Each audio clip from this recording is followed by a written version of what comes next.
और पूर्वी यूक्रेन को लेकर पुतिन के बड़े ऐलान के बाद यूक्रेन की राजधानी कीव में मध्य रात्रि में क्या हलचल हुई? किसने कहा पुतिन का फैसला यूक्रेन के खिलाफ जंग का ऐलान है?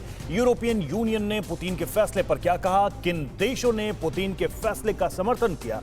ग्लोबल टेंशन से जुड़ी खबरों के लिए देखिए टॉप 9 वर्ल्ड बैटलग्राउंड। पूर्वी यूक्रेन के डोनबास रीजन को अलग देश का दर्जा देने के पुतिन के ऐलान के बाद यूक्रेन की राजधानी कीव में हलचल तेज हो गई है। बीती रात राजधानी कीव की सड़कों पर यूक्रेनी सेना की बख्तरबंद गाड़ियों की आवाजाही देखी गई, जबकि आम लोगों की गाड़ियां सड़कों पर कम दिख रही हैं। इस बीच खबर है कि यूक्रेन की सुरक्षा परिषद ने देश में मार्शल लॉ लगाने की सिफारिश कर दी है। यूक्रेन और रूस के बीच दोनों ही देश एक दूसरे पर हमले के आरोप लगा रहे हैं। एक ओर जहां रूस ने सोमवार को दावा किया है कि यूक्रेन की बमबारी में उसकी सीमा चौकी को उड़ा दिया गया है, तो वहीं दूसरी ओर यूक्रेन की सेना ने रूस के इस दावे को फर्जी करार देते हुए सीमा पर गोलीबारी से इनकार किया है। हालांकि पिछले काफी समय से दोनों देशों की सेनाएं बॉर्डर पर एक दूसरे पर नजर रख रही है। फ्रांस ने कहा कि पुतिन के ताजा ऐलान के बाद इस बात की गारंटी नहीं है कि रूस यूक्रेन पर सैन्य कार्रवाई नहीं करेगा। यूक्रेन के पास यूरोपियन यूनियन के कई देशों ने भी इस बात को लेकर आशंका जताई है कि पुतिन सिर्फ पूर्वी यूक्रेन को देश का दर्जा देने भर से ही नहीं रुकेंगे। जर्मनी के सीनियर सीनेटर लिंडसे ग्राहम ने कहा है कि पुतिन का ताजा फैसला यूक्रेन के खिलाफ युद्ध का ऐलान है।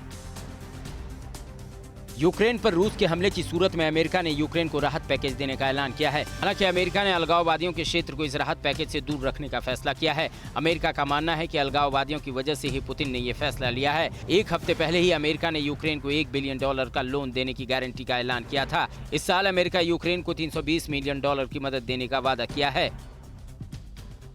पूर्वी यूक्रेन को अलग देश का दर्जा देने के बाद रूस अब यहां अपनी करेंसी चलाने का भी ऐलान कर दिया है। आज से पूर्वी यूक्रेन में रूस की करेंसी रूबल के सभी तरह के लेन देन होंगे। ये फैसला डोनेस्क और लुहानस्क के नेता के साथ रूस के समझौते के बाद किया गया है। डोनबास में आज से बैंकों में रूबल करेंसी ही मिलेगी। इसके साथ रूस के कई नियम कायदे भी लागू किए जाएंगे। रूस और यूक्रेन में तनाव के बीच रूस के राष्ट्रपति व्लादिमीर पुतिन और जर्मन चांसलर शोल्ज के बीच बातचीत हुई। पुतिन और जर्मन चांसलर के बीच हुई बातचीत में शोल्ज ने पुतिन के कदम को गलत ठहराया और युद्ध से बचने की अपील की। उनके मुताबिक मामले को कूटनीतिक रूप से हल करना चाहिए। जर्मन चांसलर ने यूक्रेन के विद्रोहियों को रूसी मान्यता को शांति समझौते का एक तरफा उल्लंघन बताया है। रूस के राष्ट्रपति व्लादिमीर पुतिन पूर्वी यूक्रेन को नए देश के रूप में मान्यता देने के फैसले के पहले ही अमेरिका में हड़कंप मच गया।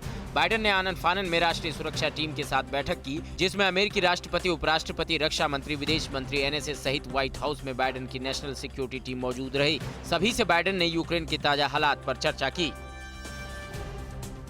पूर्वी यूक्रेन को अलग देश के रूप में मान्यता देने के रूस के राष्ट्रपति व्लादिमीर पुतिन के फैसले पर दूसरे देशों की नजर भी है। फ्रांस के राष्ट्रपति इमैनुअल मैक्रो ने राष्ट्रीय सुरक्षा परिषद की आपात बैठक बुलाकर चर्चा की। इससे पहले भी फ्रांस के राष्ट्रपति इमैनुअल मैक्रो ने रूसी राष्ट्रपति व्लादिमीर पुतिन से लंबी बात की है। मैक्रो हालात पर नजर रखने के लिए कीव और मॉस्को का दौरा भी कर चुके हैं।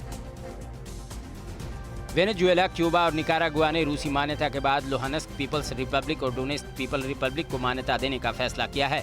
राष्ट्रपति व्लादिमीर पुतिन ने पूर्वी यूक्रेन के डोनबास रीजन के 2 राज्यों को मिलाकर नए देश को मान्यता दी है। उधर सीरिया के राष्ट्रपति बशर अल असद ने रूसी राष्ट्रपति पुतिन के फैसले का स्वागत करते हुए कहा है कि वो भी डोनबास को मान्यता देंगे।